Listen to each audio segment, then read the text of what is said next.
Una vez más nos encontramos con las bibliotecas populares de todo el país en el ciclo de charlas Recorrido Lectores.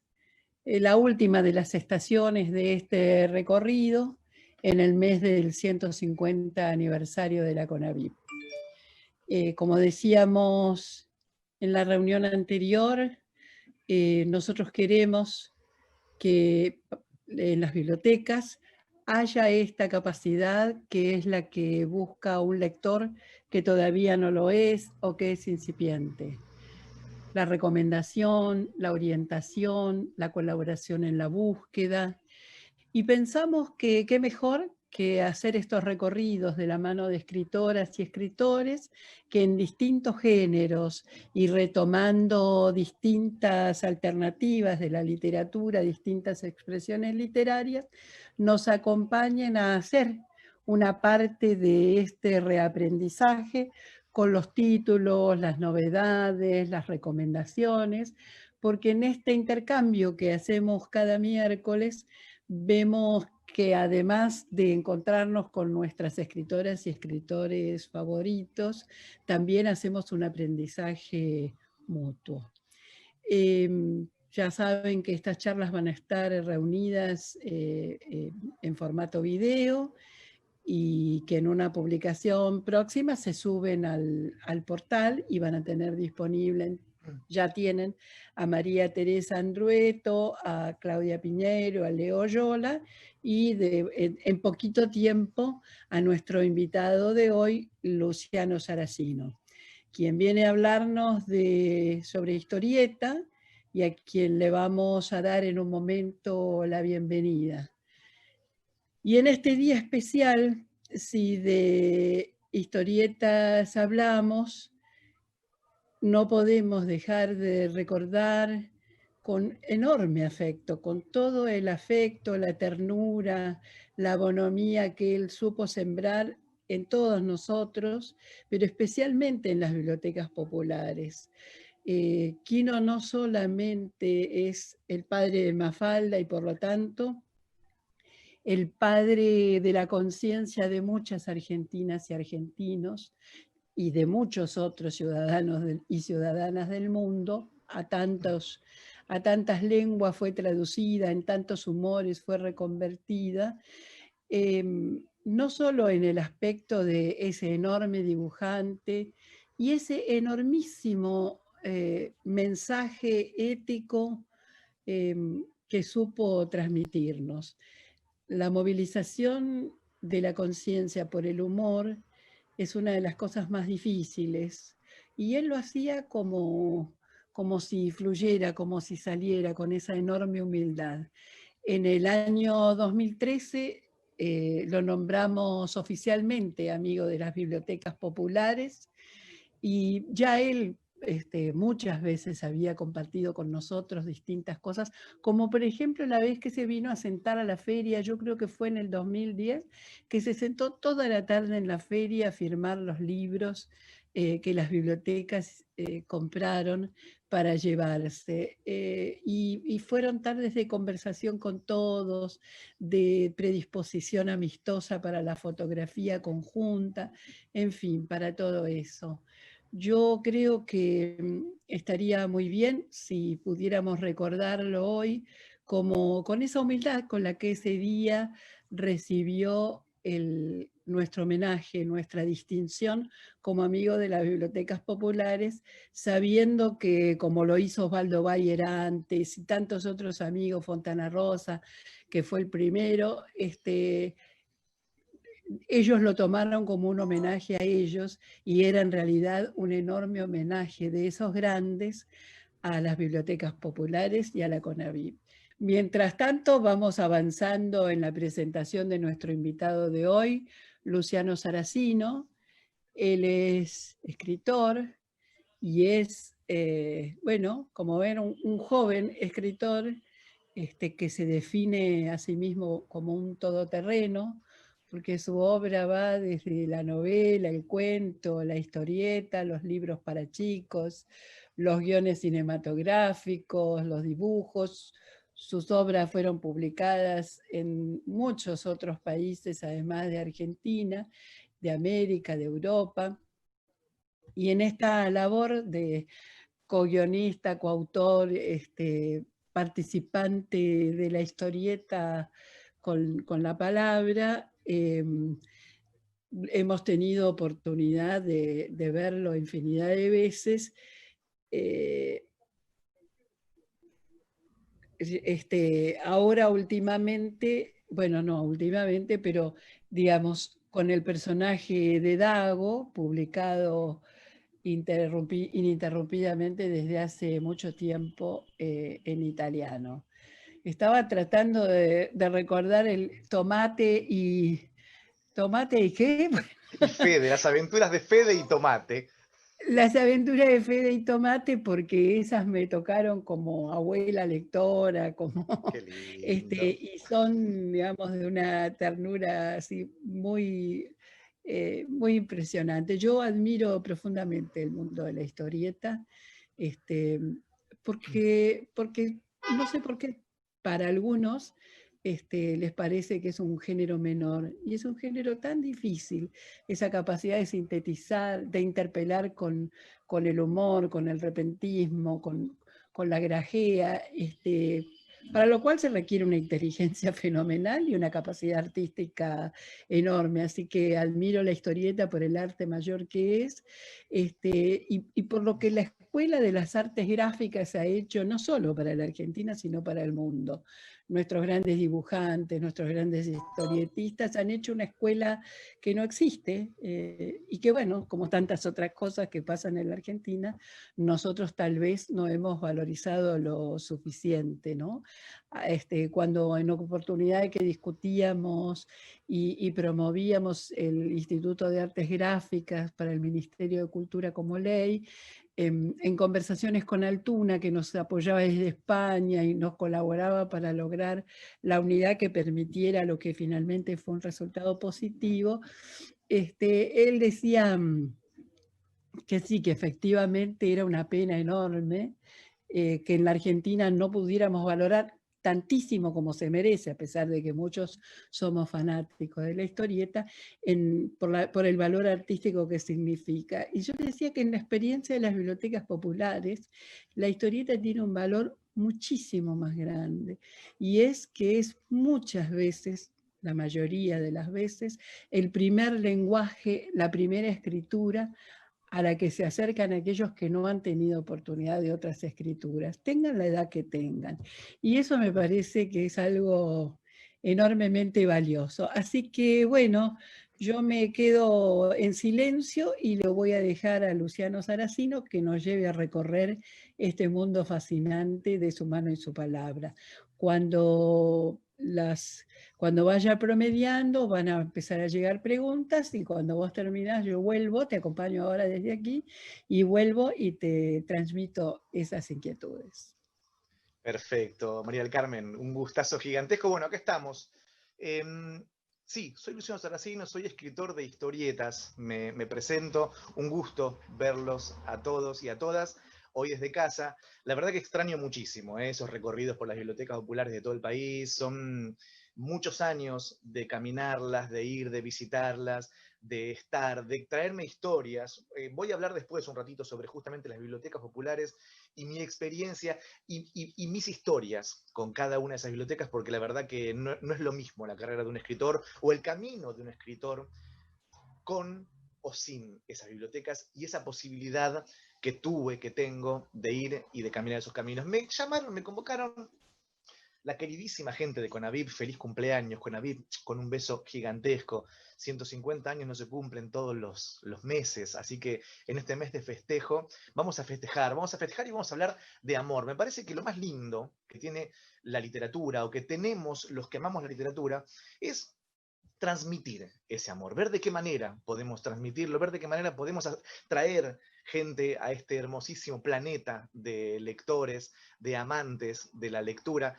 Así que me encantó el planteo, ¿no? Cuando me llaman y me dicen, Luciano, ¿te gustaría hacer una charla sobre tu recorrido lector? ¿Te gustaría hablar sobre tu camino como lector? ¿Te gustaría hablar? Y dije, claro que sí. Por supuesto, porque hablar de mi recorrido como lector, hablar de ese camino que tuve desde muy chiquito hasta el día de hoy, es hablar de amor, y no hay nada más hermoso que hablar de amor. Así que vamos a hablar de libros, pero vamos a hablar en realidad de amor, para ver si hablando de amor podemos enamorar, y si enamoramos, traer más gente a esta maravilla que es ya no la lectura, sino la historieta. Considero que la historieta es un excelente modo de empezar la literatura, es un excelente modo de amar la literatura. Vos es que ustedes saben que hay una frase muy repetida, que se usa muchísimo, muy mal usada, que es que la historieta es una puerta a la literatura, que si un chico empieza leyendo historietas, con el tiempo accederá a la literatura y lo ganaremos como lector. Bueno, eso es una falacia. Y estaría bueno empezar a cambiar, a ver si con esta charla podemos sumar a gente para que no la diga nunca más. ¿Por qué? Porque la historieta es literatura. La historieta es literatura, y cuando está bien hecha, es literatura de la buena. No es ninguna puerta. En todo caso, si es algún tipo de puerta, es una puerta al amor hacia la lectura. Cuando un chico empieza a leer historietas, uno lo ve y lo comprueba en cada biblioteca popular que se ha dedicado a tener una biblioteca grande de historietas, que esas bibliotecas están llenas de pibes y pibas. Cada vez que voy a la biblioteca de Corrientes, a la Mariano Monero de Corrientes, a la de General Villegas, a la de Villa Mercedes, en Córdoba, que tienen unas bibliotecas no solamente de historietas enormes, sino que están al lado de la puerta. Es una cosa que a mí siempre me fascinó, especialmente en esta que les cuento, que son tres de mis preferidas, la de Villegas, la de Corrientes y la de Mercedes, Villa María, perdón.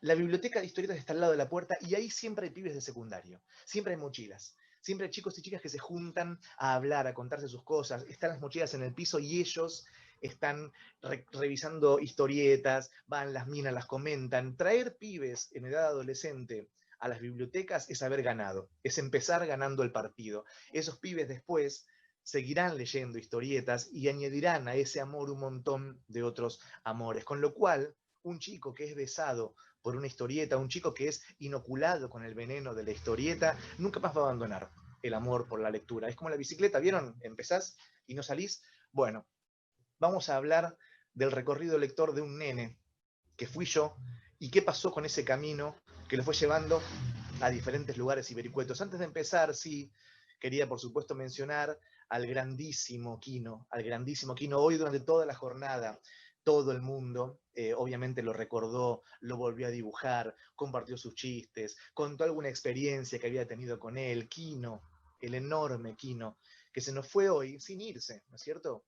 Una persona como Quino nunca termina de irse, jamás va a terminar de irse, porque no se han ido los previos a Quino, no se ha ido ni siquiera Cervantes, no se ha ido Shakespeare, no se ha ido Lennon, no se va a ir nunca Quino. Ustedes saben que cuando a mí me toca viajar, especialmente por diferentes ferias del mundo, diferentes ferias del libro del mundo, y me toca estar con otros autores o conversar con lectores, y uno como argentino, bueno, a veces empieza el diálogo, ¿no? Ah, vos argentino, sí, bueno, como Altuna, argentino, como Sasturain, argentino, como Muñoz, argentino, como Breccia, argentino, y nunca te lo nombran Aquino.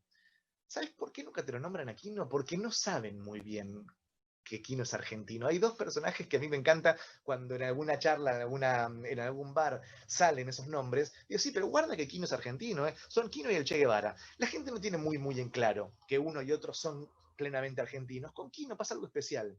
Por ejemplo, en París, en Francia. Por ejemplo, en España. Por ejemplo, en Portugal. Por ejemplo, en Taiwán, donde he estado hablando y disertando sobre historietas. Como te dicen justamente, no, pero Quino, y les digo, ¿para vos de dónde es? A ver, ¿de dónde crees que es Quino? Les pregunto, ¿no? A un francés. Y la respuesta es impresionante, porque ellos en realidad no lo saben. No es que creen que es francés, o que es taiwanés, o que es portugués, o que es español. No. Quino es otra cosa. Quino es como una especie de fuerza de la naturaleza, es una entidad. Y vuelvo a lo que dije recién porque me gustó, es una fuerza de la naturaleza, y como tal existe previamente a existir. A ver si me puedo explicar. Ahora no llueve, ahora hay un día preciosísimo afuera, sin embargo la lluvia está aún en un cielo soleado. Eso es Quino. Quino nos sobrevuela. Quino existe y Quino es mucho más que lo que creemos que es. Bueno, y además de todo es argentino. Quino estuvo. Hoy muchísima gente habló de la orfandad de Mafalda. Hoy muchísima gente habló de la tristeza que daba ver a esa nenita huérfana. Y en realidad me puse a pensar sobre esa orfandad. Y no es que haya quedado huérfana Mafalda, quedó huérfano Mafalda, Felipe, Libertad, Susanita, Manolito.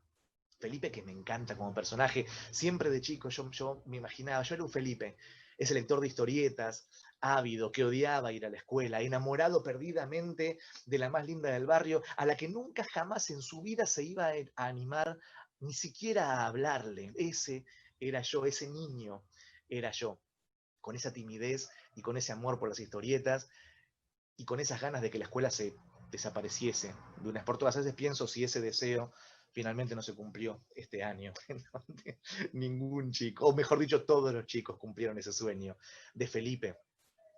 Quedaron huérfanos, decía, y quedamos huérfanos nosotros. Cuando muere una persona como Quino, cuando muere una personalidad como Quino, un poco huérfanos nos quedamos todos, porque Quino, no voy a decir que es un padre de todos, pero sí voy a decir que Quino nos acompañó a todos. Todos los que hemos leído a Mafalda o a la obra de Quino, que es impresionante, esos cuadros que salían primero en la revista de Clarín y luego renombrada como Viva, esas bestialidades de tintas, esas marcas, esos fondos, esa lucidez crítica del mundo en el que él mismo vivía. ¿Saben lo difícil que es tener una lucidez crítica sobre el mundo que se está viviendo? Poder leerlo ahora al mundo como lo leyó Quino, como lo lee Quino. Quino sigue siendo novedad y va a seguir siendo novedad. Entonces, cuando se van estas personas, se va una parte nuestra, se va un pedacito nuestro, se va ese lector que fue uno, que con 7, 8, 9 años le preguntaba a sus padres qué significaba tal o cual palabra, y a veces tal o cual palabra eran justamente burocracia, burgueses, pornografía. Había uno que justamente entraba a Mafalda y le preguntaba a su mamá con sus amigas que tomaban el té qué significaba la pornografía o la trata de blancas. Nosotros éramos esos niños que mirábamos el mundo de igual a igual con Mafalda, pero no nos lo contaba como si fuésemos niños que debían ser tratados como niños. Mafalda rompió todas las barreras y en Mafalda se contaba la historia de un grupito de amigos pequeños y niños que observaban el mundo, pero en ese mundo estaba la escuela, estaban los amores, estaban los juegos, pero también estaba el hambre, estaba Vietnam, estaban los Beatles, estaba el FMI, estaba la deuda externa, estaba la ecología, estaba un mundo que se rompía, estaban los vínculos con los padres, había muchísimas lecturas para hacer y uno cuando era un niño y leía a esa nenita, crecía. Uno cuando lee a un autor como Quino, no sale nunca igual que como entró. Con Quino nos pasa algo que es maravilloso, que es tan simple como que somos mejores personas por haber leído a Quino. No es lo mismo haber leído a Quino que no haberlo leído. Salimos de esos libros mejores que como entramos, con lo cual Aquino nos pone triste su ausencia, por supuesto, pero mucho más felices nos debe poner su existencia. Quino existió, Quino contó. Lo contó en forma de historietas, lo contó en forma de humor gráfico, muchas de las cuales no eran tiras de humor, eran críticas totalmente concretas, tajantes, con la ruptura muy fundamental de lo que se podía leer, de lo que estaba bien visto y bien pensado. Quino vino a contarnos el mundo y lo contó en forma de historietas, como lo contaron un montón de otros autores, a que también vamos a ir homenajeando en este día, en donde me toca hacer un recorrido sobre la historieta. ¿No? Es una responsabilidad tremenda porque no me están llamando de una radio, de un canal de televisión, no, me están llamando de la CONAVIP para festejar los 150 años y me están diciendo a mí, Luciano Saracino, amante de las historietas, que hable un poquito sobre mi recorrido como lector. Vamos, ustedes están acá mandando mensajes, mandando preguntas, mandando corazones, manitos así. Yo ahora no los puedo leer, pero los voy a leer a todos. Así que no me dejen hablando solo, por favor. Pregúntenme cosas, díganme si la están pasando bien, porque este camino es un camino largo, pero les prometo que el paisaje va a ser hermoso. Así que, como todo recorrido, vamos a prepararnos y vamos a empezar a caminarlo. Vamos a hablar de historietas. ¿Tienen ganas? Yo tengo un montonazo de ganas. Me llamo Luciano Saracino, nací en Buenos Aires en el año 1978. En el año 1978, en mi ciudad, se desaparecía a la gente a plena luz del día. Se prohibía lo que se tenía que decir.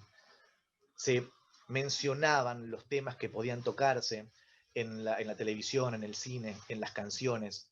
En el 1978, Videla gobernaba, los chacales rondaban las calles, y en ese sitio, en un departamento de Villa del Parque, Helguera 2828, séptimo C, la cigüeña dejó a un nenito pelirrojo.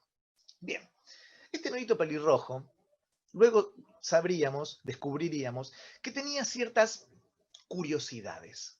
Por algún motivo que ahora les voy a contar exactamente cuál fue, este niño, desde muy tempranísima edad, amó de manera desbocada las historietas. ¿Desbocada por qué? Porque no podía parar. Un caballo cuando se desboca va para adelante y corre y sin saber para dónde va, porque está medio como loco. Bueno, yo leía todo lo que tuviese viñetas y globitos, lo que caía a mis manos con 4 años, 5 años y 6 años, que fuera de historietas, yo lo leía. Tenía un padre, Enrique Saracino, Manuel Enrique Saracino, que siendo él niño, había sido un amante profundo de las historietas y había comprado centenares de revistas de historietas, algunas de las cuales se las voy a mostrar ahora porque van a venir al caso dentro de muy, muy poquitos minutos. Este padre, les decía, guardaba en unos armarios sus historietas que no tenía permitido yo leerlas solo. ¿Por qué? Porque era un niño, como decía, ávido y desbocado, que podía romperlas porque eran tesoros, y los tesoros, sabemos, son como pompas de jabón, como sueños, que si uno los mira muy de cerca se pueden romper, pueden desaparecer e incluso pueden haber nunca existido. Así que esas historietas eran como una especie de tesoro que yo tenía reservado solamente para algunas ocasiones especiales. También tenía este niño 2 hermanos, uno bebé, recién nacido, y uno más grande, 4 años mayor, que se llamaba Pablo. A este Pablo, el portero del edificio le traía todas las semanas las historietas que la gente en el departamento tiraba. ¿Por qué? Porque este niño nació en un país, en un mundo, donde la gente tiraba sus historietas. Gracias al cielo las tiraba. ¿Por qué? Porque llegaban a mi casa. En esta casa en donde vivía yo, el que era 28 séptimo C, lo decía rapidísimo para no perderme, tenía un miedo terrible yo de chiquito de perderme en la calle. Fue mi primer horror, mi primer terror, mi primera angustia. Entonces lo repetía siempre, por si alguna vez me perdía, saber a dónde tenía que recurrir. El tema está que no sabía a quién le tenía que decir, porque me habían enseñado que los policías se llevaban a la gente y se llevaban a esos que estaban en mi departamento con fotos en blanco y negro, con nombres, pero sin cuerpo. Sabía que los únicos que podían defenderme a mí eran mis papás, Diana y Enrique, y mis héroes que vivían en revistas de historietas. No podía salir a decir a los que debían cuidarnos que nos cuiden, porque esos eran los que no nos cuidaban. Decía que el portero traía historietas acá, se traía este tipo de historietas. La D'Artagnan, el Tony, ¿no? Revistas de editorial Columba. En mi casa mis padres no compraban esto porque las consideraban que eran revistas media fachas. Entonces no se compraba. Se compraba así la revista Fierro, la revista Humor, se compraba alguna que otra revista Scorpio, pero el Tony y la D'Artagnan no se compraban, así que la traía el portero. Mi hermano mayor estaba enloquecido con una de esas historias que se publicaban en esta revista. Se llamaba Dago, año 1981-1982. Esta historia contaba la vida de un esclavo, año 1981, año 1982, y todo lo que este esclavo sufría, cómo le rompían la planta de los pies, cómo lo hacían entrar en un arroyo lleno de sanguijuelas para luego usarlas como remedios. Era un esclavo de la década del Renacimiento, cómo este esclavo era transportado en diferentes galeones y vendido y vuelto a vender y escapaba y volvía a ser convertido en esclavo. Mi hermano mayor me contaba las historias como quien cuenta una maravilla. Y lo dibujaba él, lo dibujaba. Uno de esos dibujos adorna las paredes de nuestra casa familiar en el río, en Entre Ríos, todavía ahí, cuando él tenía 6, 7 años, dibujó a un Dago, el esclavo, que permanece y te mira a los ojos. Yo era muy chico y la verdad que me parecían medio emboles estas historietas. No había gente con el calzón arriba de los pantalones, no había nadie con capas, nadie volaba, nadie tenía poderes. Eran historias humanas que a un pibe de 3, 4, 5 años le parecían un embole, excepto cuando se las contaba a su hermano mayor, que por supuesto era su ídolo. Entonces lo que hice fue, guardé ese nombre para más adelante, Dago. Repítanlo ustedes en su casa. Dago, Dago, Dago. ¿Ven cómo les queda para siempre? Como una puñalada. ¿Cómo les queda para siempre? Porque los nombres bien pensados quedan para siempre. Gandalf, Merlín, Camelot, Batman, Dago. Lo guardé, la vida siguió entre muñequito Jack, entre el tren pasando por abajo del puente de Villa del Parque, entre juegos con mi amigo Luis Sampaoli, él vivía en el cuarto, yo en el séptimo. Empezamos a hacer nuestras historietas, él las dibujaba, yo las escribía. Pasó coleccionando mexicanas, historietas mexicanas que publicaba una tal editorial Novaro y que tenía una maldición tremenda, que era nunca podías conseguir 2 números consecutivos. Si continuaba, no encontraba jamás la continuación, porque llegaban de México en lotes, y uno las compraba en algunos kioscos de revistas, especialmente de las estaciones de tren, y si te continuaba te querías medio como matar. ¿Qué hacía yo? Esta, por ejemplo, la traje especialmente, dice, cuidado Batman, esa caída es mortal. Un Zeppelin, Batman cayendo, y esta continúa. Yo, con esos 5 años, 6 años, no sabía cómo terminaba. ¿Qué hacía? La escribía. La escribía y me inventaba las continuaciones de Batman cuando no podía saber cómo era que terminaban. A mis 12 años, cruzando la vía de Villa del Parque, hay un puesto de revistas todavía, está frente a una verdulería que tiene unas ofertas espectaculares. Me encontré con una revista, con un tipo, que me miró a los ojos ni bien pasé por frente a él. Tenía una posición bastante combativa, los puños cerrados, la mirada enfurecida y unas cadenas que unían sus puños. Esta era la revista, y se llamaba Dago, el esclavo. Habían pasado algo así como 8 años de aquella vez que les contaba que David, el portero, me había dejado esas revistas que mi hermano me contaba. Vivíamos en otra casa, el mundo había seguido, la infancia estaba terminando. Yo tenía 12 años cuando vi esta misma revista en el puesto de la vida. Me la compré, valía 12.000 australes. 12.000 australes era una bestialidad de plata para un pibe de 12 años. Pero me la compré. La compré y como hacemos siempre, los que compramos libros y revistas, la abrí y me puse a leerla en la cama de mi habitación de la calle Melincué. Escuchen esto. Las campanas redoblaron gravemente y su voz metálica, pesada, casi lúgubre, se multiplicó en ecos por los viejos callejones en sombras, por sobre los negros canales de aguas quietas, sobre los antiguos palacios agotados de tiempo. Venecia se acurruca en la noche helada, gatos y fantasmas reptan por las tinieblas, un remo chapotea. Es la primera página de la primera historieta de Dago. Y yo, de esa primera página, no salí nunca en mi vida. Esta vez, les contaba, leí historietas desde siempre, leía historietas con pasión y con muchísimo amor, pero esta vez me enamoré. 12 años, empezamos a saber lo que significa el amor, empezamos a sentir cierto cosquilleo cuando vemos y nos encontramos con el sujeto amado, como Felipe, cuando veía en la plaza a aquella nena que le encantaba. Yo me di cuenta que la literatura también podía provocarme eso, y me di cuenta con esta revista, que me la devoré. Cuando leí Dago, año 1990, fui esclavo. Cuando leí Dago, año 1990, supe la trágica que podía ser la vida, la existencia. Supe que el camino no iba a ser feliz porque no todas las historias terminan bien. Me di cuenta que había un mundo muy fuera de la literatura para chicos y de las historietas para chicos que había que empezar a recorrer, y había que recorrerlo con cuidado. Porque si lo contaba gente como, por ejemplo, un tal Robin Hood que firmaba estas historietas, las historias no iban a tener contemplación con el lector.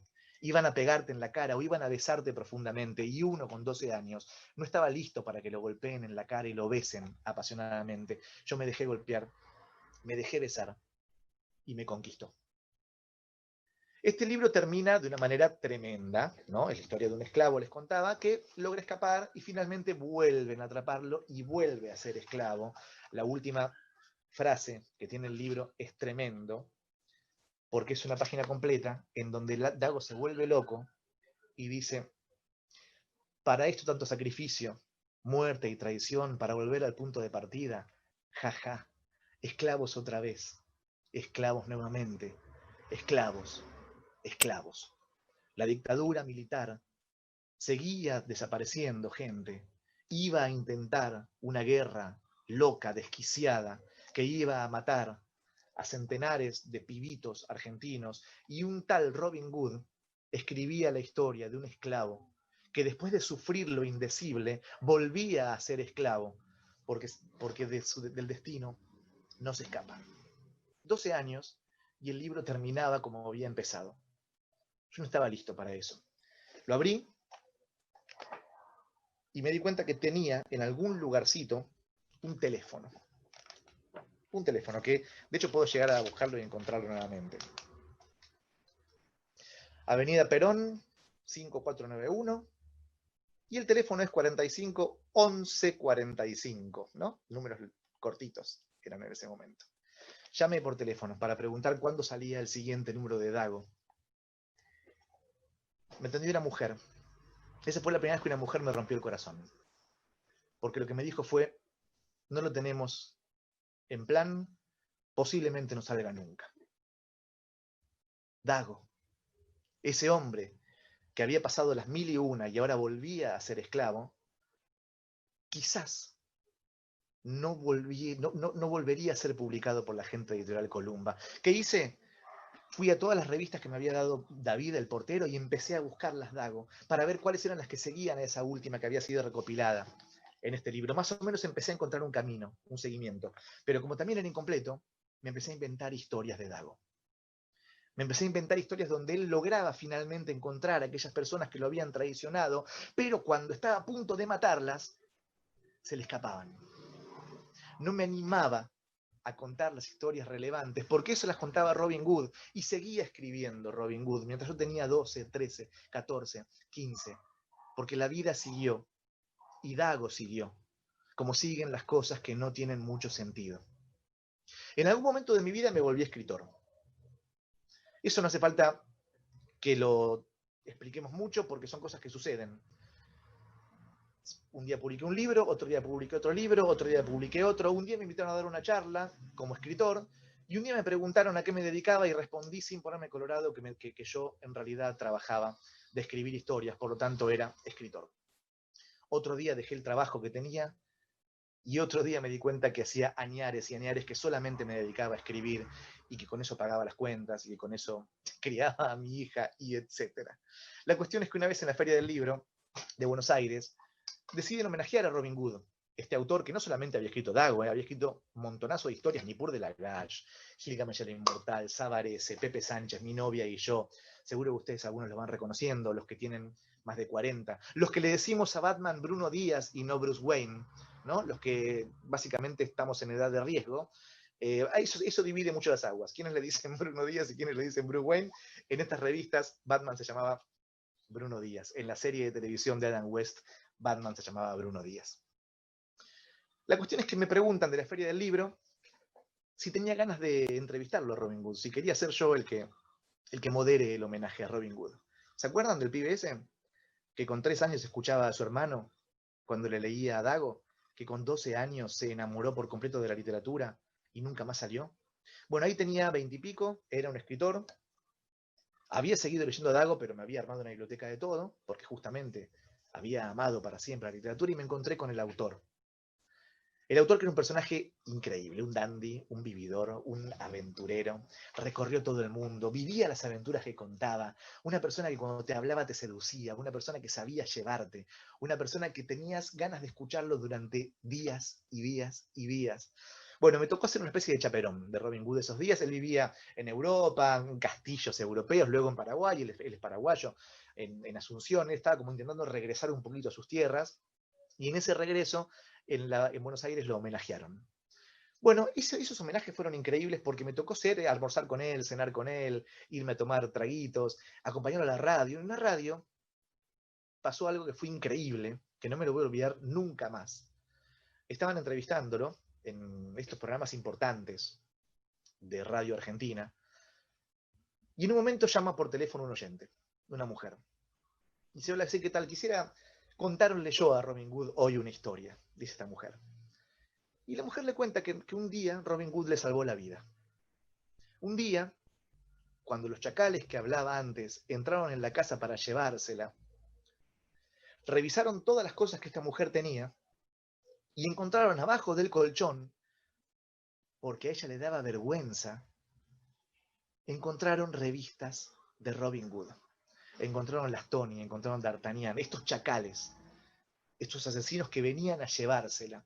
Y uno de ellos encontró que entre esas revistas había una que él no había leído, de un personaje que él le encantaba, se sentó y empezó a leerlo y empezó a conversar con ella sobre justamente Nippur de Lagash. De qué le había pasado con el ojo y si tenía la que había perdido. Y empezaron a conversar.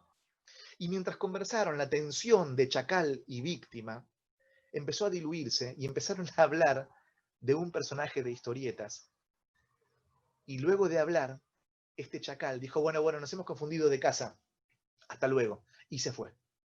Esto le contó una mujer a Robin Hood en una radio por teléfono. Robin Hood se puso a llorar. Porque él, escribiendo, nunca tenés acceso a qué le pasa al público. Por supuesto que él no iba a saber nunca de ese nene de 12 años, enamorado de la literatura por leerlo, y mucho menos iba a imaginarse una historia en donde una historieta, escrita por él, le salvó la vida a una mujer a punto de ser chupada por los chacales.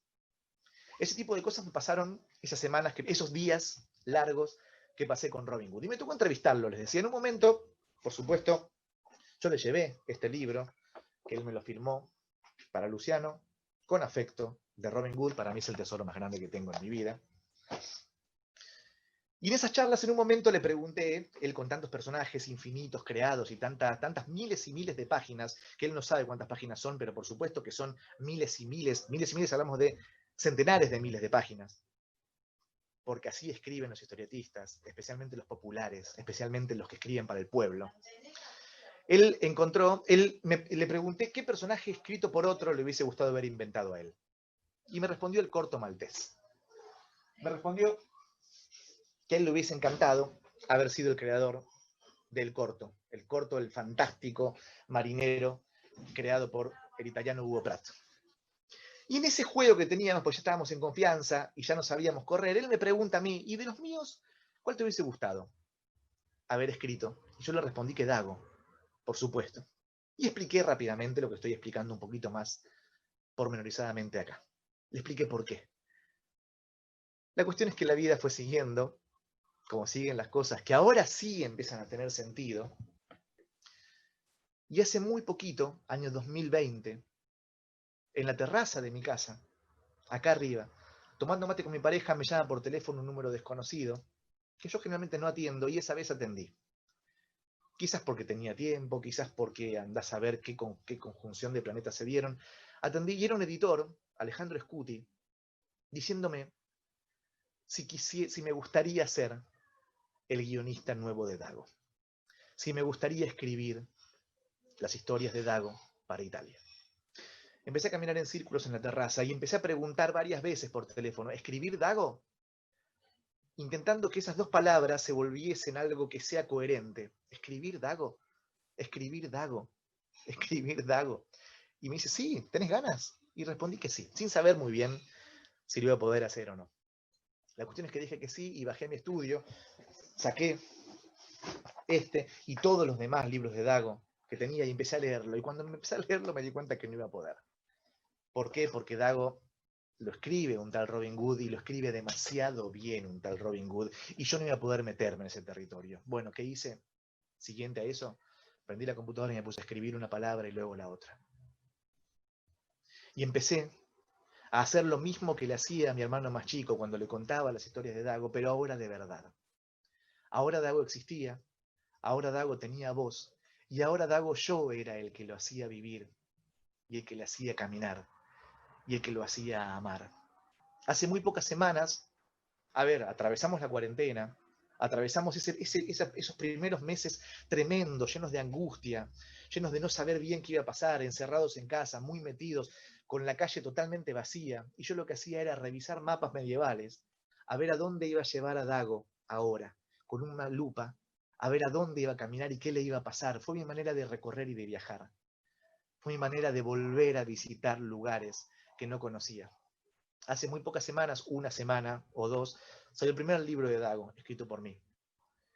Y es tremendo porque Dago tiene fanáticos que se cuentan de a decenas de miles, ¿no? Es un personaje que se vende de cientos de miles de ejemplares por mes. Y claro, tiene páginas de fans. Y cuando salió el primer libro, entré en la página de fans para ver qué decían. Y no saben lo lindo que era empezar a leer lo que la gente decía sobre mi Dago, sobre ese Dago, que ahora le pasaban cosas porque yo me animaba a contarlo. Uno me dijo algo que me quedó marcadísimo, que fue, por favor, para el próximo libro no seas tan cruel. Hacelo disfrutar un poquito a nuestro amado Dago. Me di cuenta que ahí éramos un montón los que amábamos a Dago. Ya llevo 500 páginas escritas solamente sobre Dago, 5 libros, con aventuras en donde recorro todo, ¿eh? Pasa por China, pasa por Pasco, pasa por todos lados, y seguimos contando. Cuando el mundo se me vuelve angustiante, estos últimos meses tengo la opción de sentarme y escribir Dago. Les juro que escribo Dago como ese nene que por primera vez recibió una trompada en la cara y un beso de amor. Me agarra desesperación por no poder ir y decirle a ese nene de Helguera 2828 séptimo C, no sabes lo que estamos haciendo, pero no podemos. Ese es mi recorrido lector con un personaje de historietas que a mí me cambió la vida y que ahora lo puedo hacer hablar. Otro recorrido, vayan preguntándome cosas, me tomo un mate porque los recorridos nos cansan también, ¿eh? Es impresionante cómo a veces las piezas se encastran, ¿no? Cómo a veces el recorrido nos lleva a lugares que no sabíamos que íbamos a poder llegar o ni siquiera pensábamos que íbamos a poder. Yo, por ejemplo, estoy trabajando ahora y desde hace muchos años con Ariel Olivetti, que es el dibujante de una revista que yo compraba también en el mismo kiosco de revistas de Villa del Parque, que era Cazador, ¿no? En estos momentos, pensar que yo soy no solamente socio de Ariel Olivetti, sino amigo y hermano de Ariel Olivetti, marea, pero marea de una manera hermosísima. Como marean, vuelvo, ciertos olores de la primavera, ciertos besos que no se borran nunca. Ese soy yo. Sigo siendo ese apasionado que leía historietas de nene y que sigue leyendo historietas ahora. Tengo una remera de Linterna Verde, por si no sabían, por si se preguntaban quién es esa remera verde que tengo acá. Recorrido lector número 2. Apenas leía. Les conté del armario ese, donde mi padre guardaba sus tesoros. Bueno, un día mi padre me sienta en la mesa del living, Helguera 2828, séptimo C, y me muestra este libro. ¿Lo ven? Son 2 libros, igual a este. Yo les voy a mostrar solamente uno. Y me dice, acá tengo un tesoro, te lo quiero mostrar, te lo quiero compartir. Y me lo abre. Este libro empieza con esta imagen. Esta imagen es una imagen icónica. El japonés que se viene hacia nosotros, el peligro, el mal, la aventura que sale de la página, que rompe el papel para venir a nosotros. 4 de septiembre de 1957. 4 de septiembre en Argentina es el día de la historieta. 4 de septiembre en Argentina es el día de la historieta por esta revista que tengo acá, en donde aparece por primera vez un personaje que hasta ahí no había aparecido nunca, que se llama El Eternauta. Acá aparece por primera vez en la historia un personaje que iba a cambiar la historia de la literatura argentina. ¿Por qué? Porque nos iba a enseñar que nosotros también podíamos vivir la aventura. Acá también podía pasar la aventura. Mi papá me la leyó completa, al Eternauta. A veces le preguntaba algunas cosas, a veces necesitaba que vuelva a leerme algunas partes, pero tuvo la paciencia de leerme por completo una historia enorme, una novela enorme, repleta de mensajes y lecturas. Cuando fui más grande, y cuando fui militante político, y cuando decidí jugarme la vida por mis ideas políticas y bajarlas a mis historias, me di cuenta que ese Eternauta, cuando era chico, era una historia de aventuras extraterrestres y de amistad, también era una historia de bajada de línea política, de profundidad, de lectura concreta del mundo. En algún momento tuve la posibilidad de escribir una serie sobre Oesterheld, el autor del Eternauta, donde contaba los últimos días de la vida de Germán. Esa serie la interpretaba Miguel Ángel Solá y sigue siendo uno de mis tesoros. Les podría contar un montón de cosas sobre la serie, podríamos hacer un programita entero sobre Germán, últimas viñetas, que realmente fue de los tesoros que más guardo, porque me contacta directamente con mi padre, me contacta directamente con mi amor por las historietas, y me contacta directamente con Oesterheld, que es de alguna manera mi mentor, sin quererlo, por supuesto. La cuestión es que está saliendo ahora en los kioscos de revistas, la tengo por acá, sepan disculpar que tengo una especie de pila, porque quería compartirles con ustedes un montón de historietas. Está saliendo ahora en los kioscos de revistas El Eternauta, en fasciculitos, ¿no? Bueno, tengo una hija, Malena, de 8 años. Malena ya fue besada por el amor de la literatura y Malena lee ávidamente todo lo que cae en sus manos, especialmente si son historietas. Está pasando con esto algo que a mí me emociona al nivel de las lágrimas. Es que un día Malena me pidió si se la podía leer. Y empecé a leérsela. A mí me gusta leer. La verdad que me encanta leer. Me encanta poner voces. Era de madrugada. Apenas las 3. No había ninguna luz en las casas de la vecindad. La ventana de mi cuarto de trabajo era la única iluminada. Hacía frío, pero a veces me gusta trabajar con la ventana abierta, mirar las estrellas. Descansa y apacigua el ánimo, como si uno escuchara una melodía muy vieja y muy querida. El único rumor que turbaba el silencio era el leve rozar de la pluma sobre el papel. De pronto, un crujido. Un crujido en la silla enfrente mío, la silla que siempre ocupan los que vienen, etcétera, etcétera. De golpe, la aventura.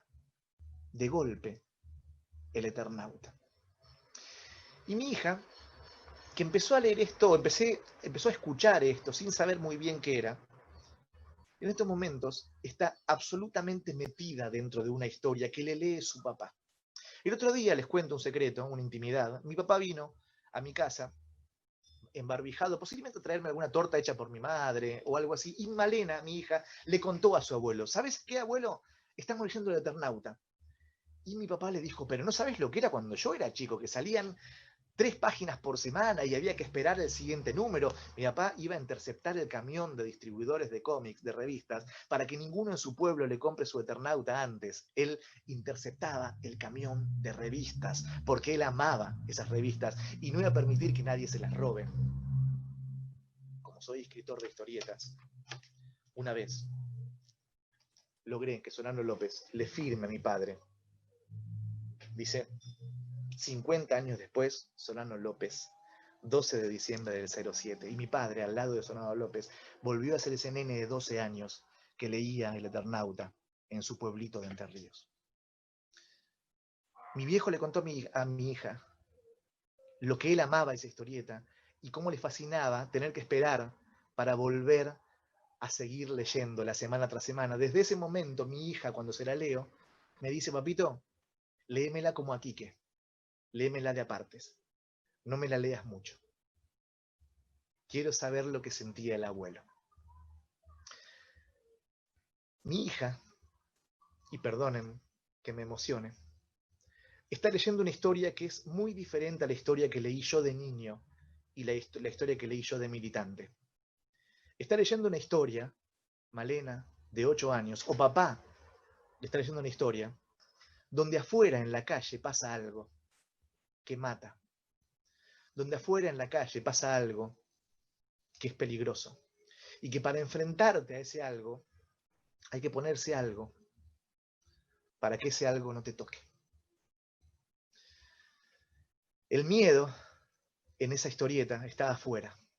Y mi hija, con 8 años, está entrando en esa historieta y entendiendo el mundo como nadie se lo podría explicar. Su mundo está siendo amenazado por un mal que habita afuera. Para salir a la calle ella tiene que ponerse algo, para que ese mal, ese peligro, no la toque. El Eternauta hoy es más novedoso que nunca. Insto a todos a que lean el Eternauta hoy y entiendan lo que Oestergel nos contó en el 57 para poder aprender algo de lo que nos está pasando hoy. Los invito, pero no como una sugerencia, los invito casi les diría como una orden. El Eternauta nos está hablando a todos, a los nenes que tienen que entender el mundo y a nosotros que podemos llegar a aprenderlo por una historieta escrita el 4 de septiembre de 1957 y disfrutada por todas las generaciones que le siguieron. Bueno, encantados todos, y encantados y encantadas los que estamos aquí con vos y los que te están siguiendo por Facebook y por YouTube, con unos comentarios lindísimos, con menos preguntas que comentarios. Es como de verdad que hicimos un viaje, de verdad que estamos todos subidos al tren con vos haciendo el recorrido. Pero bueno, algunas cosas que sí aparecieron. Primero, contarte que Poli Bernatene te dice, eh, nadie mejor que Lucho para encontrar palabras en un día tan triste como hoy, ¿no? Y, Hermoso Poli, y nadie mejor que Poli sí. para encontrar imágenes. O sea, bueno. Sí, sí. Que no te va a preguntar nada, pero que lo estás acompañando a dibujar en esta tarde tan especial, ¿no? Hermoso. Bueno, muchos comentarios de las bibliotecas y algunas, las que recorriste, diciéndote el placer que fue cuando las visitaste y compartiste con ellas. Bueno, y yo realmente fascinada como amante de las historietas con esta suerte que tuviste, fanático de Dago y que te toque el... Tremendo. Pero decime si no Sí, es para una historia sí, en sí mismo todo eso. O sea, hermoso. sí, sí, sí. Escribir Dago, eso me pareció una gran síntesis, ¿no? Esto que decías de Oestergel realmente es muy interesante. Bueno, vos lo ponías en el tema de la pandemia. Hace pocos días, en una salida de esas que uno hace con barbijo y alcohol y salida a un mundo que amenaza, pasó un muchachito, supongo que con una, con una, con el casco, Mm. ¿no? Del Eternauta, y me pareció que alguien me lo estaba haciendo a mí. O sea, ¿cómo puede Es ser? increíble, ¿eh? O sea, pero es que el Eternauta no Sí, solamente lo que está pasando ahora. Recordemos, María, que en el año 2007, cuando se cumplían 50 años de la salida del Eternauta, nevó en Buenos Aires, ¿no? O sea, sí, estamos hablando de una sí, historia. Y las portadas de los periódicos del día siguiente fue nevó en Buenos Aires con el dibujo del Eternauta a toda sí, página. O sea, sí, es sí, fuerte esto. sí. Un visionario, bueno, que pagó tan caro la visión, ¿no? Pero a su vez un Exactamente. legado impresionante para todos. ¿Y vos qué vigencia pensás que tiene en la cultura popular Oestergel hoy, el Eternauta hoy? Bueno, Mira, más allá de hoy esta circunstancia, ¿no? sí, hoy te diría que no es casual, ¿eh? Que esté saliendo ahora en fasciculitos, en los kioscos de revistas, que es el lugar donde debe estar también este tipo de historieta tan popular, ¿no? Yo creo que hoy tiene una relevancia inusitada. Pensemos que además se está filmando o se va a filmar la serie para Netflix. Es una historia que se ha contado tantas veces, la historia de Eternauta, que inclusive el Imperio la ha contado tantas veces, sabiendo o no sabiendo, nunca sabemos muy bien si se la chorean, si saben que existe, pero hay tantas películas parecidas a la Eternauta, que la relevancia que tiene, inclusive, creo que es una relevancia muda, porque es una relevancia que a veces el que lo adopta no dice, yo provengo desde acá, ¿no? Va y lo cuenta. Eh, pero somos nietos del Eternauta e hijos de los Carlos Trillo, de los Robin Hood, de los que estamos escribiendo ahora historietas. Pensá, María, que a mí me pasa una cosa que es muy, muy concreta. Yo pienso, ¿no? 57 aparece el Eternauta. El Eternauta le rompe la cabeza a una generación de pibes, que eran los que leían esas revistas en ese momento. Se le rompe la cabeza. O sea, cuando mi padre me cuenta lo que pasaba con eso, salían a la calle a ver si encontraban las balas de las batallas con los cascarudos, con los burbos, las huellas de los burbos. Eso era increíble. Pensemos que la televisión todavía no había entrado en todas las casas, ¿no? Todo era pasada por la radio o el cine. Entonces, que una historieta le vuele la cabeza de esa manera a una generación completa, a mí lo que me pasaba era, che, ¿por qué no salieron de acá centenares de escritores de ciencia ficción en Argentina? ¿Por qué Oesterhel no sirvió de caldo de cultivo de centenares de escritores de novelas o películas? Bueno, después me di cuenta que lo que había pasado era la dictadura. Entonces, ¿qué pasa con la dictadura? Los autores necesitaron contar otras historias, ¿no? O sea, tuvieron que ir por otros recorridos, pero la historieta sí le guardó un espacio a la ciencia ficción, al género, al terror, a la aventura. Entonces, ahí sí tenemos una línea muy concreta. Por supuesto que hay un montón de autores y autoras hoy en día, Laura Casabé en el cine, Ricardo Romero, o sea, en las novelas, que sí lo han leído, sí lo han disfrutado y sí eventualmente meten cuestiones que tengan que ver con este tipo de literatura de género popular. Ahora, en la historieta lo vemos todo el tiempo, ¿eh? O sea, en la obra, te digo, de Trillo, de Barreiro, y ahora que, que somos nosotros la tercera generación de autores, los que tenemos ahora 40 y pico, ya hay una cuarta generación que son los que tienen 20, que vienen a romperla con todo, y ahí están las chicas y las pibas que vienen a contar su historia de vuelta y a meterle muchísima más energía a un mundo que la necesitaba. Pero yo te diría que Oesterhel está, y está, casi te diría que es como el tango, Oesterhel. Hay un momento de tu vida que Oesterhel te va a llegar. Como el tango, que al principio, bueno, no, a mí lo que me gusta es el punk rock, está perfecto, dale tiempo. Eso que decía Goyeneche, todavía no te rompieron el corazón. Cuando te rompan el corazón, va a haber lugar para el tango en tu vida. Bueno, con Oesterhel pasa lo mismo, y estoy seguro que todos los autores que yo conozco de historietas lo tienen en algún lugarcito de su corazón biblioteca. Bueno, hubo a lo largo de tu charla enormes expresiones de satisfacción, de placer, de alegría, de qué bueno que hoy, justamente hoy, abordemos la historieta y qué homenaje impresionante a Quino, que seas vos el que está haciendo esto.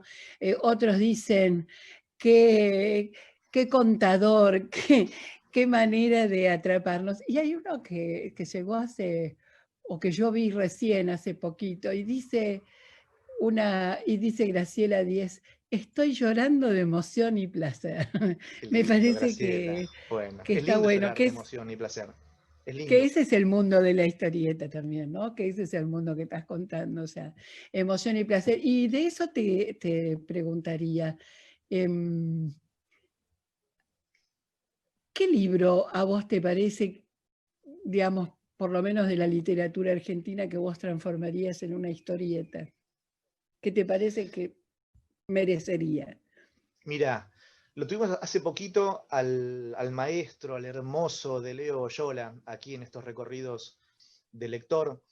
Y él tiene una novela que es hermosísima, que es Kryptonita, que se adaptó a historieta. Sí. Se adaptó a novela gráfica con una cantidad de autores hermosísimos, y es una historieta perfecta, porque justamente la novela es perfecta, la novela recoge muchas cosas de la historieta, y me parecía perfecto que tuviese su versión en historieta. Con lo cual, la primera respuesta es, ya está, que es Kryptonita de Leo Oyola, que fue adaptada por un grupo hermosísimo de historietistas. Pero, ¿qué novela argentina? Qué linda pregunta, ¿eh? Hermosa pregunta. Hay una novela muy nueva, muy nuevita, que se llama El conserje y la eternidad, de Ricardo Romero, que es una novela de vampiros, que yo cada vez que la leo, la veo. ¿Por qué? Porque Romero es un narrador perfecto. Entonces me pasa de que además tengo este vicio, de que como yo cuento en imágenes, la voy leyendo y la voy viendo, la voy viendo. Tenemos ahí el Yaite con Romero, de que alguna vez la vamos a hacer en película, seguro que la sacaremos, pero no estaría nada mal que El Conserje de la Eternidad se vuelva historieta. Pero no sé, María, estoy mirando ahí para arriba a ver con qué me encuentro, pero hay un montón, hay un montón. Hay que hacerlo. Hay que hacerlo. Hacela. Hay una, hay una pregunta, bueno, porque tenés varias preguntas, después vas a ver también, pero bueno, yo trato de ir como sintetizando, ¿no? Y una que dice, ¿cuál es un libro escrito por vos que más recomendás y por qué?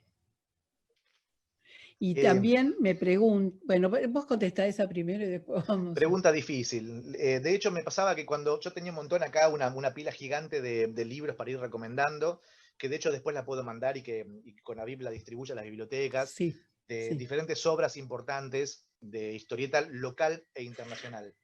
No había ninguna mía.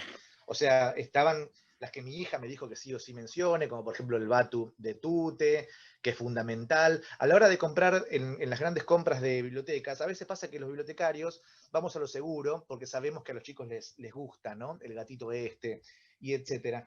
Pero cuando te das cuenta que a los pibes en realidad el gatito les gusta porque lo tienen, y si encuentran otro tipo de libros, van y se fascinan con ese tipo de libros, bueno, eso, vayan por Bueno, eso acá. esperamos, ¿no? Eso esperamos de vos, que nos recomiendes un poquito para que la elección sea... Exactamente.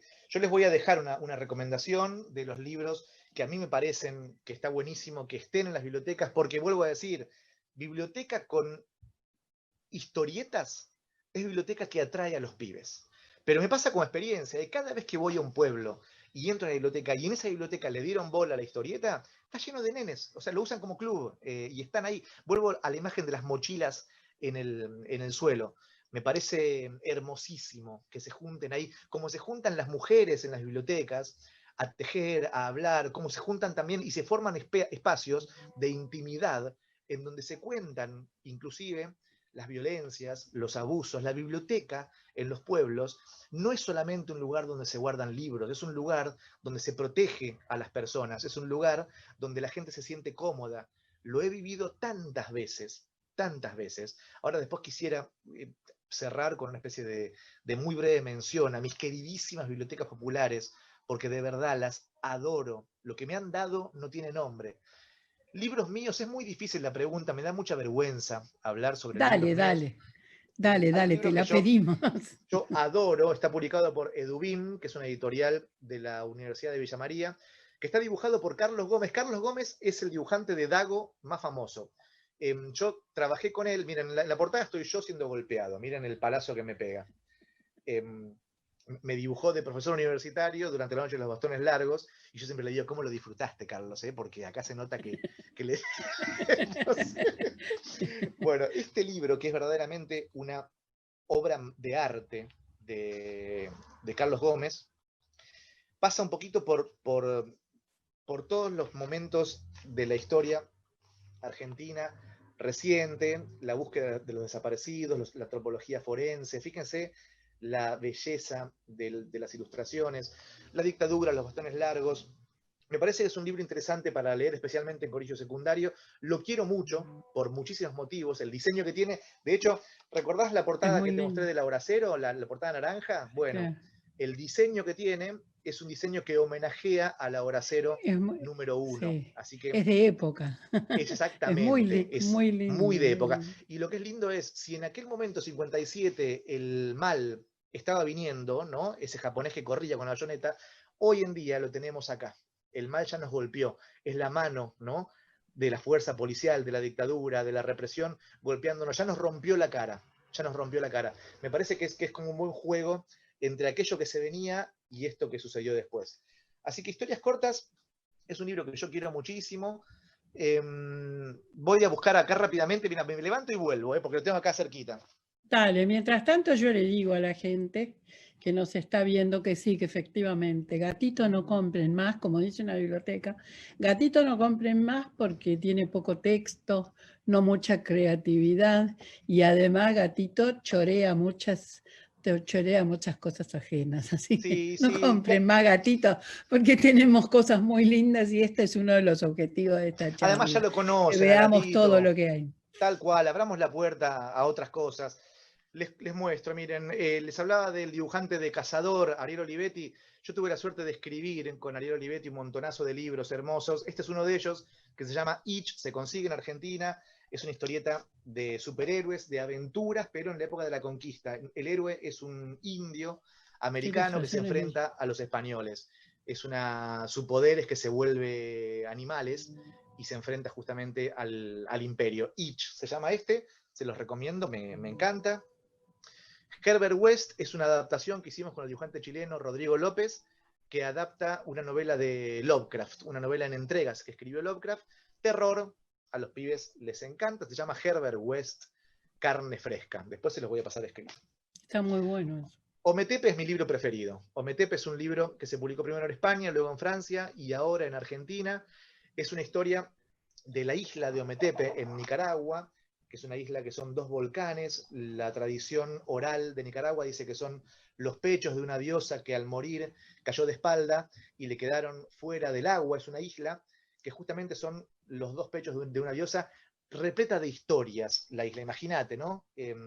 Me tocó, está dibujada por el español Javier de Isusi, me tocó caminarla a la isla, me tocó recorrerla, ascender esos pechos perfumados, porque además tienen un perfume preciosísimo, y cuando nos volvimos con Javier de Isusi, escribimos una novela gráfica que para mí es posiblemente lo más lindo que haya escrito, se publicó en Argentina también, y ahora sacamos Cayetano, la leyenda del petiso orejudo, es el petiso orejudo Ah, qué bueno. contado en historieta.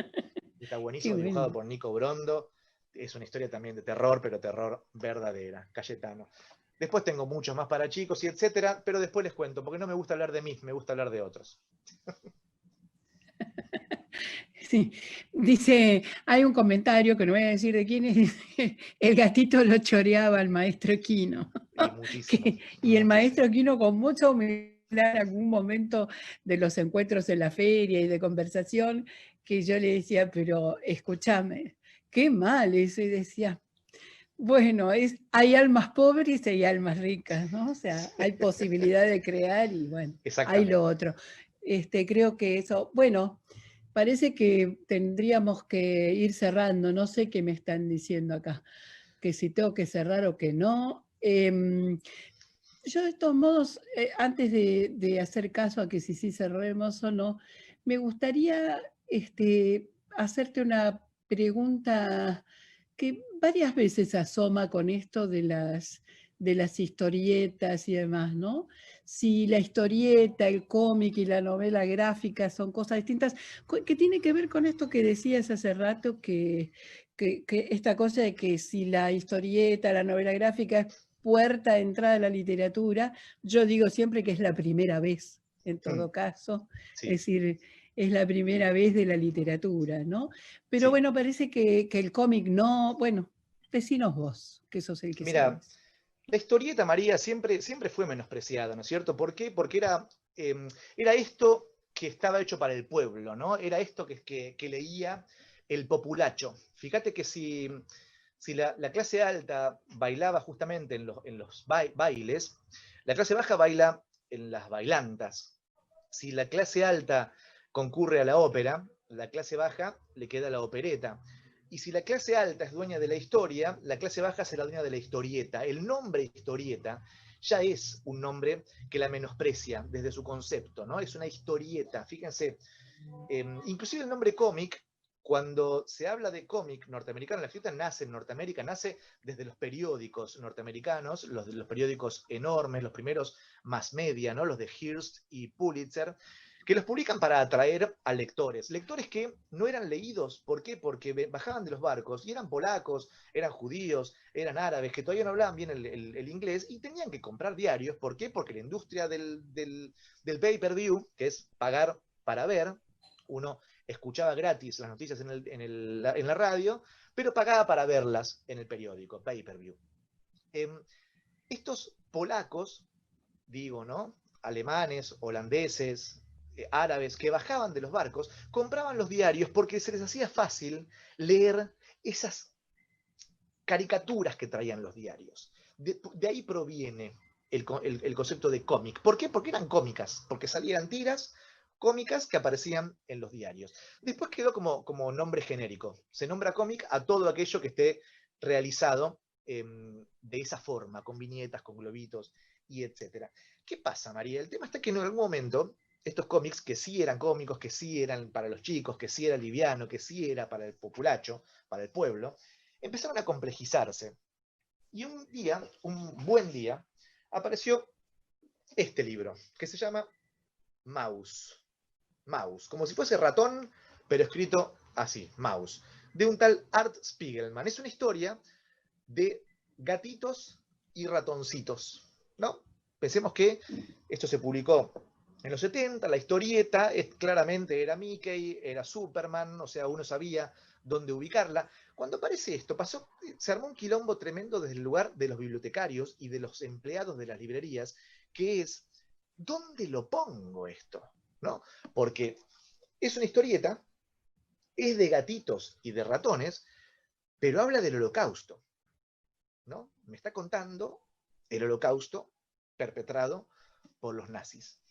Bueno, entonces no es un cómic. ¿Qué onda? ¿Qué hacemos? Y ahí apareció, desde un casi te diría, para salvarles un poco las papas a los libreros, el concepto de novela gráfica. Novela gráfica, que es un concepto para vender libros en donde le dicen al lector de novelas que puede comprar esto sin culpa, porque no es un cómic, ¿no? Señor que lee a Sartre, no es un cómic, no es Mickey o Superman. Es algo parecido a una novela, pero con dibujitos. Entonces, empezaron a aparecer luego de este libro, escrito y dibujado por Art Spiegelman, un montón de otros libros para adultos que fueron mencionados como novela gráfica. Después, si nos gusta el término, si no nos gusta, si hacemos historietas, si hacemos tebeos en España, Cuadriño en Brasil, Fumetti en Italia, Bande Dessinée en Francia, son cuestiones de nomenclatura. A mí me gusta decir que yo soy escritor de historietas, o mejor dicho, soy escritor que escribe un montón de cosas, entre las cuales se incluye también la historieta. Ahora, si viene alguien a decirme, por ejemplo, mira, el que te mostraba del Petiso Orejudo, dice la novela gráfica del Petiso Orejudo. ¿Sabes qué, María? No me molesta para nada. A mí lo que me interesa es que la gente lo lea. El Eternauta, ¿es una historieta o una novela gráfica? El Eternauta es una obra literaria bellísima. Ponele el nombre que quieras, pero lo único que tenés que interesarte o ocuparte es de dejarte seducir y besar por una historia relevante, contada así, con viñeta y con globitos. Poner el nombre que le quieras, pero déjate llevar. Bueno, yo te cuento que está pasando, ¿viste eso que vos decís que pasa en las bibliotecas populares? Está pasando en el chat de Facebook, ¿no? Una biblioteca te pregunta que digas las editoriales de esos libros tuyos que Después les mencionaste y escribo. pero otra ya se las está contestando, le está diciendo cuáles son. Así que vos después podés completar tal vez. Y Poli dice, no, o sea, que hay que ver la serie Westergel escrita por Luciano, o sea, recomienda ver la serie, ¿no? O sea, por eso te digo, está como en un diálogo, es la biblioteca parlante, La mientras biblioteca parlante, disfrutan. me encanta el concepto. A ver, vos sabés que mientras estaba hablando me sentía que estaba en esas bibliotecas que están hechas en las estaciones de tren de los pueblos pequeños y que la biblioteca Sí. es lo último que tiene el pueblo antes de que comience el océano de Pampa. Está la biblioteca, el andén, la vía abandonada, algún galpón enfrente y después la Pampa. A mí esas bibliotecas me encantan, las amo, las amo. Bibliotecas construidas en antiguos fortines que te cuentan sus historias, ¿no? En el medio. Hay una que fui que quedaba en Buenos Aires, pero para ir había que salir de Buenos Aires, entrar en La Pampa, dar una vueltita y volver a entrar en Buenos Aires porque no tiene camino de acceso desde Buenos Aires. Sí. Ese tipo de bibliotecas yo las amo con el alma y me enamoro perdidamente. Una vez una nenita corriendo me estaba yendo y viene, me abraza y me dice, por favor, llévame. Porque le había contado cuentos, le habían gustado esos cuentos, y la nena, en un abrazo, en mi regazo, me pedía que después me contaran la historia de esa nena, y estuve, por supuesto, averiguando si había posibilidad de, de traerla. Una nenita de Puerto Diamante, donde me habían invitado también a contar algunas historias. Alma, Almita, una belleza de nena. Una vez la trajeron a Buenos Aires con todo su equipo, con todo su grado, y me avisan, ¿no? La Lucha, mira, estamos parando en el Bauen, y me fui, me tomé un taxi y me fui a verla. En el momento que me ve, la nenita lo que grita fue, ¡Saracino! Me ve desde la puerta y viene corriendo a abrazarme.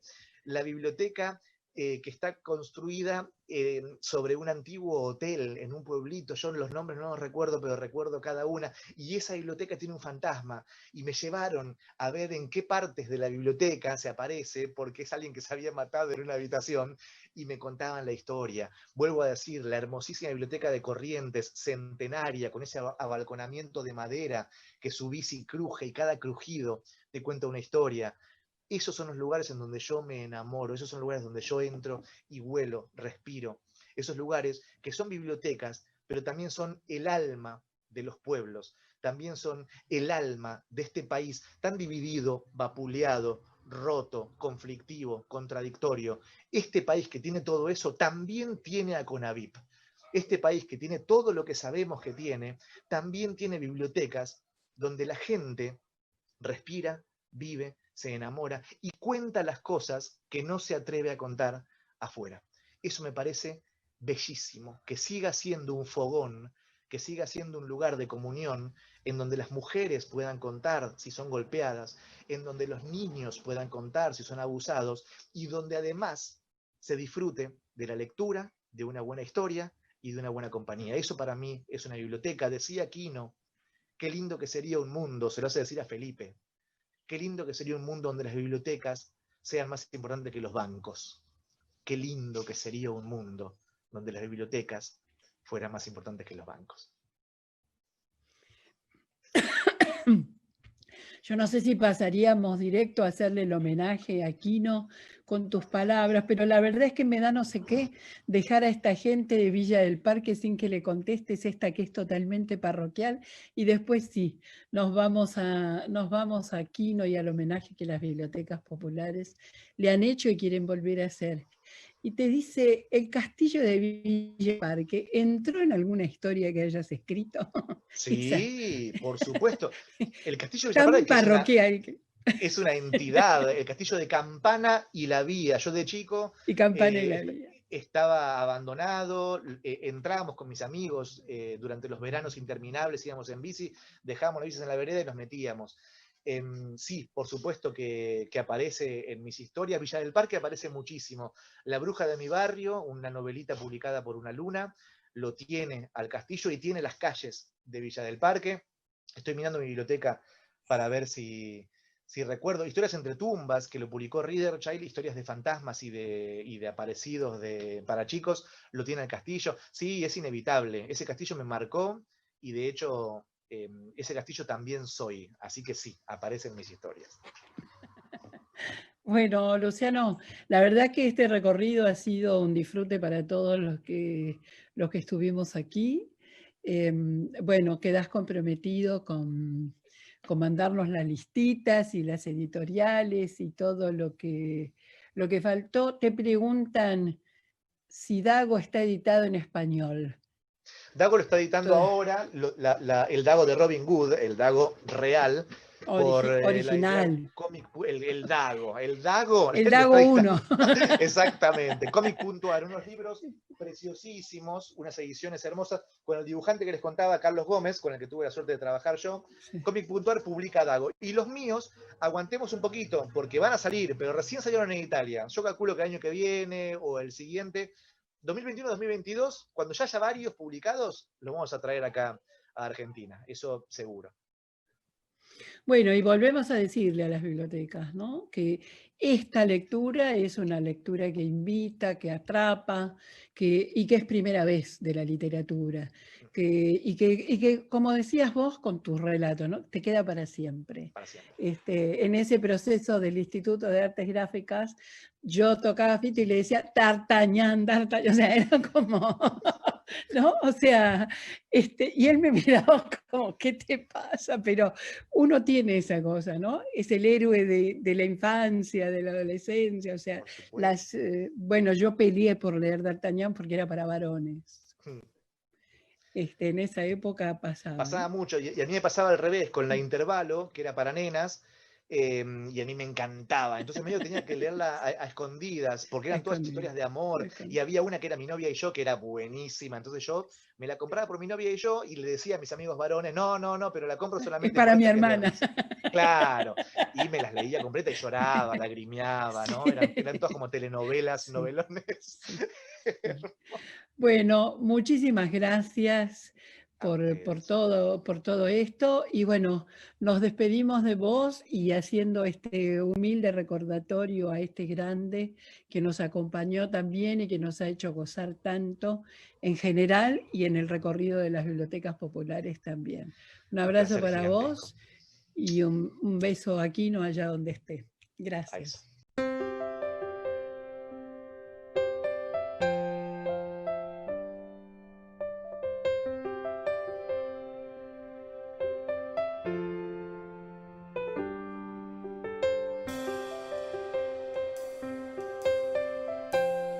Para mí las bibliotecas populares son una cosa que cumplen una labor inigualable en todo el país y siempre me han emocionado mucho todas las obras que hacen y bueno, y toda la difusión que dan a toda la literatura argentina y extranjera y bueno, hablar no es lo que más me gusta, por eso elegí el dibujo para expresarme. Muchísimas gracias, chicos.